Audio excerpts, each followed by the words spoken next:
Sa halip na nasa eskwelahan o nasa tahanan, dalawang binatilyo ang nahulog sa kamay ng batas matapos mahuli sa isang bypass operation sa Maguindanao del Norte.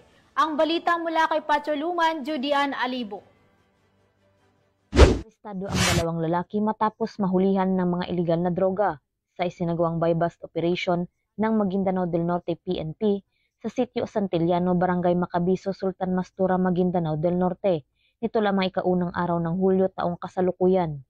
Kinilala ng mga otoridad ang mga sospek na sina alias Spidey at alias Mar, 19 anyos at pawang residente ng naturang lugar.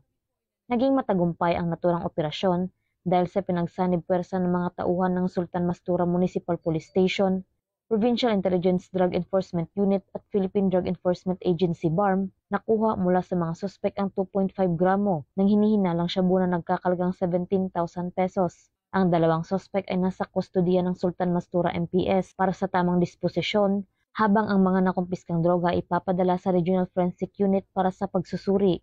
Kasong paglabag sa Republic Act 9165 o Comprehensive Dangerous Drugs Act of 2002 ang ihahanda laban sa mga sospek. Ang Maguindanao del Norte PPO sa pakikipagtulungan ng iba't ibang unit ng pulisya ay nananatiling nakaantabay upang masigurong ligtas at maayos ang pamumuhay ng mga mamamayan laban sa banta ng iligal na droga. Mula rito sa riyon ng Bangsamoro, ako ang inyong PNN correspondent, Patrolwoman Judian Alibo, alagad ng batas, taga-taguyod ng Balitang Pulis.